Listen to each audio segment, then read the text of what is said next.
Savitri silks చేనేత వస్త్రాల అద్భుత ప్రపంచం. సంప్రదాయం స్టైల్ ఒకే చోట.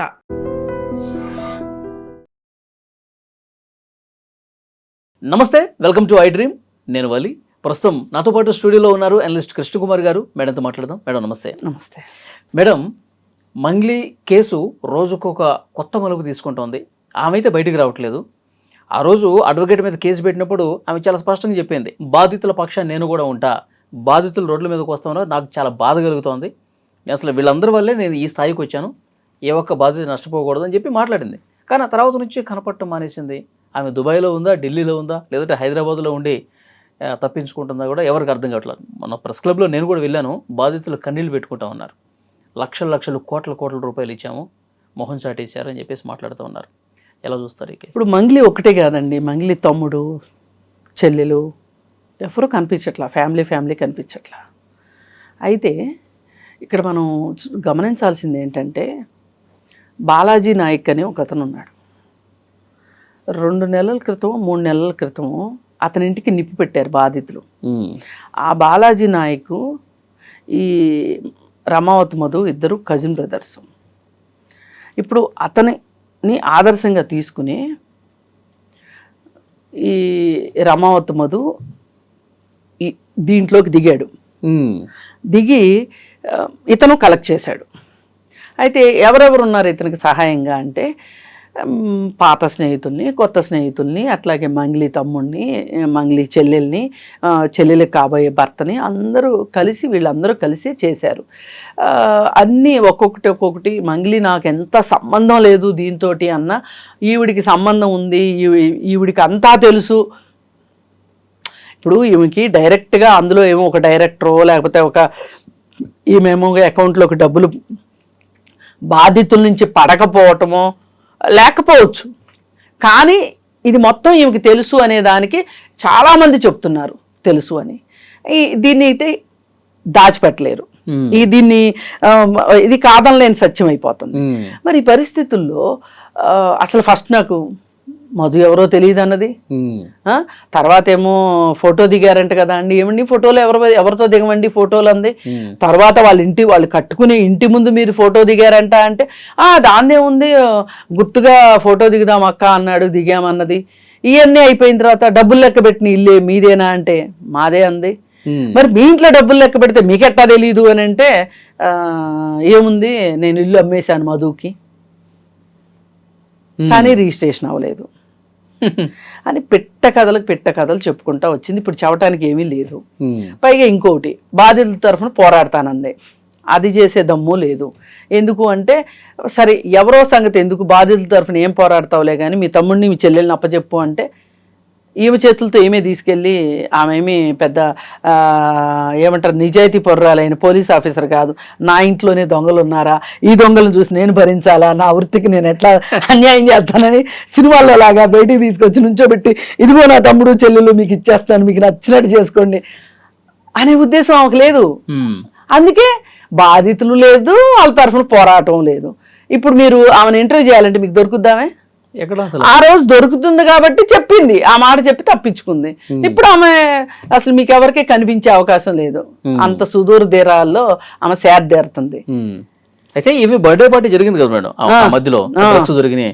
దానికి 40 లక్షల రూపాయలు ఖర్చు పెట్టినట్టు రమావతి మధు. ఆమె ఎక్కడికి వెళ్ళినా పెద్ద పెద్ద వెహికల్స్ అరేంజ్ చేయటం, ఆ షోప్ టాప్ అంతా కూడా ఖర్చు అంతా రమావతి మధు. ఈ డబ్బు ఎక్కడదంటే బాధితుల దగ్గర కలెక్ట్ చేసింది. వీళ్ళందరికీ మేము ఇస్తాం అని చెప్పి తీసుకున్నారు కదా, తీసుకున్న డబ్బులన్నీ సంచిలో వేసేసుకున్నారు. సంచిలో వేసేసుకుని మళ్ళీ లెక్కలు తేడా వస్తాయోనని మిషన్లు పెట్టి మరీ లెక్క వేసుకుని ఎవరి వాటా వాళ్ళు ఎవరిది వాళ్ళు సర్దేసుకున్నారు. ఇప్పుడు మంగ్లీ పేరు 10 సార్లు వచ్చింది కాబట్టి మధు అయినా బయటకు వచ్చాడు, లేకపోతే ఆ మధు కూడా బయటకు వచ్చేవాడు కాదు. అయితే నా బాధ ఏంటంటే, మీకు చాతనైతే ఇలాంటి పేదవాళ్ళ దగ్గర డబ్బులు కలెక్ట్ చేయటం కాదు, మాయ మాటలు చెప్పి, బాగా డబ్బులు ఉన్న వాళ్ళని దగ్గర డబ్బులు కొల్లగొట్టండి, అది వేరు విషయం, మీ శక్తి సామర్థ్యం ఉంటే. అంతేగాని ఇలాంటి అమాయకులైన వ్యక్తుల దగ్గర నుంచి వీళ్ళు ఆ పేదవాళ్ళని చూస్తుంటే, ఇప్పుడు మనకి డైరెక్ట్గా బాధితులు ఒక 3000 మంది ఉండొచ్చంట ఏజెంట్ల రూపంలో, ఇట్లా అంటే డైరెక్ట్ కనెక్షను.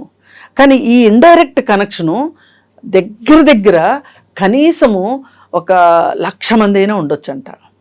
1,00,000 కుటుంబాలని వీళ్ళు అంటే మరి 150 కోట్లు వసూలు చేయడం మామూలు విషయం కాదు కదా. ఎక్కడ దొరుకుతుంది ఇప్పుడు? మినిమం ₹1,00,000 దగ్గర నుంచి మ్యాక్సిమం 4 కోట్లు అంట. ఈ దీంట్లో అన్ని రకాల వాళ్ళు ఉన్నారు. కొంతమంది అసలు బయటికి రావట్లేదు, చెప్పట్లేదు. దరిద్రానికి ఏం జరుగుతుందంటే ఈ అభివృద్ధి పేరుతోటి ఏదైనా మంచి మంచి రోడ్లు అట్లా వచ్చేసినాయి అనుకోండి, ఈ తండాల్లో భూములకు కూడా రేట్లు బాగా వచ్చేసినాయి. వాళ్ళు భూములు అమ్మేసుకున్నప్పుడు వాళ్ళ దగ్గర డబ్బులు ఉంటున్నాయి. ఇప్పుడు వాళ్ళు ఏంటంటే బ్యాంకులు కూడా నమ్మరు పాపం. వాళ్ళు ఎవరు నమ్ముతారంటే ఆ ఊర్లో ఆ తండా నాయకుడు తాలూకు వాళ్ళని నమ్ముతారు. వాళ్ళు నమ్మి పెడతారు డబ్బులు. ముంచిన మీరే తేల్చిన మీరే అన్నట్లు వీళ్ళు చక్కగా వాళ్ళ అమాయకత్వాన్ని ఆసరా చేసుకొని వాళ్ళ నమ్మక ద్రోహం చేశారు. అసలు నన్ను అడిగితే వీళ్ళని ఏ శిక్ష వేసినా తక్కువే. అలాంటి పాపం చేశారు వీళ్ళు, అలాంటి నేరం చేశారు వీళ్ళు. అవును. ఇప్పుడు పాపభీతి ఉన్నవాడికి పాపం అని చెప్పొచ్చు, పాపభీతి లేనోడే ఇట్లాంటివన్నీ చేస్తాడు. వీడికి పాపభీతి లేకపోయినా కనీసం చట్టం మీద కూడా నమ్మకం లేదు, గౌరవం లేదు. ఈ పరిస్థితుల్లో పాపం ఆ బాధితులకు న్యాయం జరిగేది ఎక్కడ? నేనేమనుకున్నానంటే మొదట్లో కనీసం మధు దొరికిన తర్వాత డబ్బులు ఎక్కడ ఉన్నాయో చెప్తే కనీసం బాధితులకి రూపాయి ఇచ్చిన వాడికి ₹1 అయినా ఇస్తే పాపం ఏదో ఒకటి లేని సరిపెట్టుకుంటారు వాళ్ళు అని అనుకున్నా. అది లేదు, ఇది లేదు. అసలు ఇప్పుడు ఆశ అంతా ఇన్ని కోట్లు ఏం చేస్తుంటారు మేడం? ఏముందండి, సొంత ఆస్తులు కొనుక్కుని ఉంటారు. ఇప్పుడు కర్ణాటకలో, పక్కనే కర్ణాటక కదా, కర్ణాటకలో కొనుక్కుని ఉంటారు. ఎక్కడో ఒక చోట బెనామీల పేర్లతో కొంటారు వీళ్ళు. లేదు, వీళ్ళకి ఇచ్చే ఉద్దేశం లేదు, అందుకే వాళ్ళు ఇచ్చే ఉద్దేశం లేదు. లేకపోతే వాడి వయసు అంతా చేసి 25 సంవత్సరాల లోపు వాడు చదువుకుంది 10వ తరగతి, పాస్ కాలేదు. వాడికి అంత ఇల్లు ఎక్కడి నుంచి వస్తుంది చెప్పండి? ఏం చేస్తే వాడికి వచ్చింది ఆ ఇల్లు? పైగా వాడు సూటు బూటు, వాడి కళ్ళజోడు, వాడి ఎగ్జిక్యూటివ్ బ్యాగు ఇవి పెట్టుకొని ఫార్చ్యూనర్ కారు దగ్గర నుంచొని వాడి వేషాలు, వాడి వీరంగం చూస్తే ఎక్కడి నుంచి వస్తాయి డబ్బులు అవన్నీ చేయటానికి? ఇప్పుడు మీరు ఎన్ని సంవత్సరాల నుంచి కష్టపడుతున్నారు? నాకు తెలిసి మీ వయసు 40 అయినా ఖచ్చితంగా ఉండొచ్చు.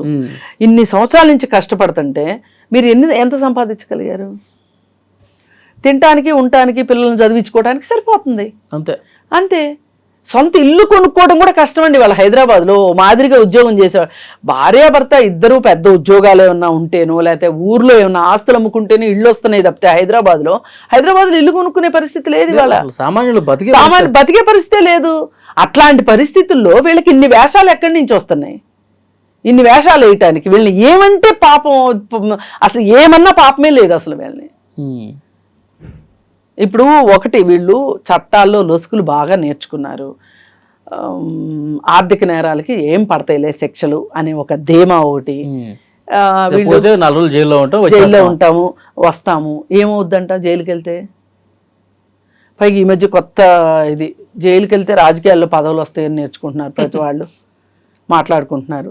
సరే అదేదో వెళ్ళొద్దాంలే అన్నట్టుంది. ఇంకొకటి మేడం, రాజకీయ అండదండలు ఉండబట్టే ఒకటండి ధైర్యం చేయగలిగారు. ఇలాంటి దరిద్ర పని సమాజంలో ఏ దరిద్ర పని జరగాలన్నా 4-5 అపవిత్ర కలయికే. అదేంటంటే నేరం చేయాలనుకునేవాడు, వాడికి పోలీస్ అండ, అధికారులు అండ, రాజకీయ నాయకులు అండ. ఈ 4 ఉన్నాయి అనుకోండి. పైగా దీనిలో ఒక్కొక్కసారి మీడియా కూడా వచ్చి చేరుతుంది. మీడియా తన పాత్ర తను పోషించలేదు అనుకోండి, మీడియాకు కూడా పాత్ర ఉన్నట్టే లెక్క. డైరెక్ట్గా కాకపోవచ్చు, ఇండైరెక్ట్గా అయినా ఉండొచ్చు. వీళ్ళందరూ కలిస్తేనే ఒక నేరం చేయగలుగుతారు. అసలు కోర్టు దాకా వెళ్ళని నేరాలు బోల్డ్ అయితే, అంతే. కోర్టు దాకా వెళ్తే కూడా సంవత్సరాల తరబడి. ఏముందండి ఇంకా? ఇది చూసే కదా నేరం చేసిన వాడికి, నేరం చేయాలనుకునే వాడికి ఆదర్శం ఎవరు? ఆల్రెడీ నేరం చేసి తప్పించుకున్నవాడు ఆదర్శం. వాడిని చూసి వీడికి, ఇప్పుడు వాడు బాలాజీ నాయక్ అనేవాడు వీడికంటే పెద్దోడు, వాడు చేశాడు కదా, ఆ దగ్గర వీడికి కాసిన మెలకువలు నేర్చుకున్నాడు, వీడు చేశాడు. వాడు ఇల్లు తగలబెట్టేశారు అంతే బాధితులు వెళ్ళి. వాళ్ళ కోపం మనం పేపర్లో వచ్చినప్పుడు అంత సీరియస్గా తీసుకోలే. ఆ రోజే కనుక బాగా సీరియస్గా తీసుకుంటే వీడి స్కామ్ కూడా బయటకు వచ్చి ఉండేది, మధుది కూడా. ఈ మధు అనేవాడు ఆల్రెడీ జైలుకి వెళ్ళాడు. ఇప్పుడు వెళ్ళాడండి. ఇప్పుడు కాదు మేడం, అంత గతంలో కూడా ఒకసారి వెళ్ళాడు. గతంలో కూడా వెళ్ళొచ్చాడా? వెళ్ళాడు, బెయిల్ మీద బయటకు వచ్చాడు. తర్వాత శుభక్షేత్ర అని చెప్పి ఇంకోటి స్టార్ట్ చేశాడు. ఇది మొత్తం ఇప్పుడు బయటకు వచ్చింది. చూడండి, రిపీటెడ్ అఫెండర్స్ అంటారు కదా. అంటే ఒక నేరం చేసినప్పుడు దానికి తగిన శిక్ష, దానికి తగిన కారణ జరగకపోతే మళ్ళీ మళ్ళీ చేస్తారు వాళ్ళు. ఏమొద్దులే, బెయిల్ మీద బయటకు వచ్చేస్తాం ధీమా. లాయర్ ఉన్నాడు కదా, చూసుకుంటాడు. వాళ్ళు కూడా ఏమంటారంటే, మేము మా క్లయింట్కి ఆ మాత్రం చేసుకోకుండా ఎలా ఉంటాము అని వాళ్ళు అనుకుంటారు. డబ్బులు ఉన్నాయి, డబ్బులు పడేస్తారు, ఎంత బయటకు వచ్చేస్తాం. ఏదైనానండి యాతావాత నేను ప్రతి వీడియోలోనూ మంగిలిని తిట్టడము, లేకపోతే మధుని తిట్టడము, లేకపోతే వాళ్ళ తమ్ముడిను ఇంకొకళ్ళని అనేకంటే కూడా వీళ్ళు ఇలాంటి వేషాలు వేసేవాళ్ళు, వీడు కాకపోతే ఇంకొకడు కాకపోతే ఇంకొకడు వస్తానే ఉంటారు. మన డబ్బుల్ని మనం జాగ్రత్త పెట్టుకోవాలి. వీళ్ళు ఎట్లా ఇంత వడ్డీలు ఎట్లా ఇస్తున్నారు, ఎట్లా ఇస్తారు, అసలు ఇది అవకాశం ఉందా, వీళ్ళు చెప్పే మాటలు మనం నమ్మొచ్చా అని ఒక ఆలోచన రావాలి.